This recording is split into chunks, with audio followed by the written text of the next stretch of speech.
Le 21 avril 2025, Israël a pris une décision radicale et provocatrice en annulant les visas de 27 députés français de gauche. Cette action, survenue à 2 jours de leur visite prévue en Israël et en Palestine, a provoqué une onde de choc et de colère en France. Les députés, issus de divers partis de gauche, avaient pour objectif de rencontrer des responsables politiques et des acteurs de la société civile des 2 côtés de la barrière de séparation. Leur but était de mieux comprendre la situation sur le terrain et de promouvoir le dialogue et la paix.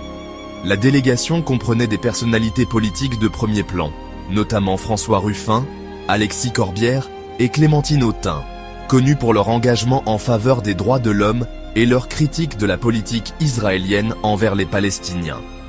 Ces élus ont immédiatement dénoncé cette décision comme une attaque sans précédent contre la liberté de circulation et la liberté d'expression. L'annulation de ces visas est un affront diplomatique majeur, qui menace de plonger les relations franco-israéliennes dans une crise profonde.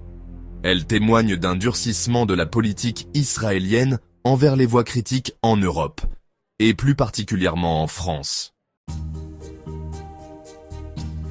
Le ministère israélien de l'Intérieur a justifié sa décision en invoquant une loi de 2017 qui permet de refuser l'entrée aux personnes considérées comme représentant une menace pour la sécurité nationale ou soutenant le mouvement BDS, boycott, désinvestissement, sanctions. Ce mouvement, qui appelle au boycott économique et culturel d'Israël, est considéré par Tel Aviv comme une menace existentielle.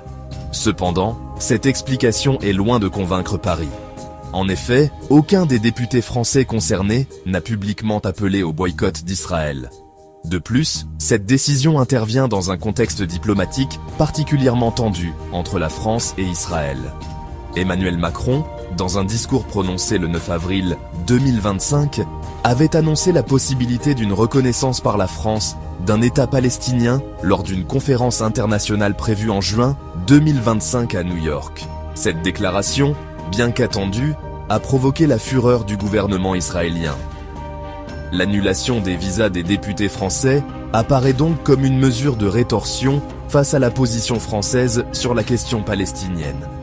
Elle illustre la volonté de Benjamin Netanyahou, le Premier ministre israélien, de faire taire toute voix discordante au sein de la communauté internationale.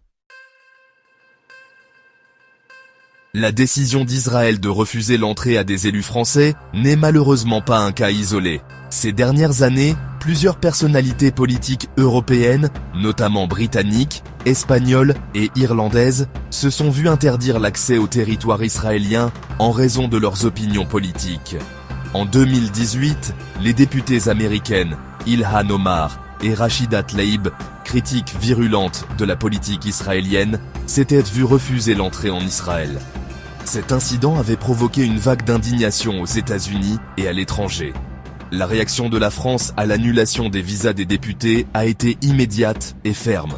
Le Quai d'Orsay a convoqué l'ambassadeur d'Israël à Paris pour lui faire part de la profonde réprobation de la France et exiger des explications. De nombreux responsables politiques français, de tous bords confondus, ont condamné cette décision inacceptable et liberticide. Ils appellent Emmanuel Macron à prendre des mesures fortes pour défendre l'honneur de la France et le droit de ses élus à circuler librement. L'annulation des visas des députés français marque un tournant dans les relations entre Paris et Tel Aviv. Elle risque de provoquer une crise diplomatique majeure et de fragiliser davantage les liens déjà tendus entre les 2 pays. Cette affaire met en lumière la difficulté croissante pour la France de concilier son soutien historique à Israël avec sa volonté de défendre une solution à 2 États et de promouvoir le dialogue avec tous les acteurs du conflit israélo-palestinien. La réaction d'Emmanuel Macron dans les prochains jours sera cruciale. Le président français, qui a promis de ne pas céder au chantage, doit trouver une réponse ferme et proportionnée à cet incident diplomatique sans précédent. L'enjeu dépasse largement le cadre des relations bilatérales franco-israéliennes. Il s'agit de la crédibilité de l'Union européenne et de sa capacité à défendre ses valeurs et ses intérêts face à un allié stratégique qui s'enferme chaque jour un peu plus dans une logique d'exclusion et de confrontation.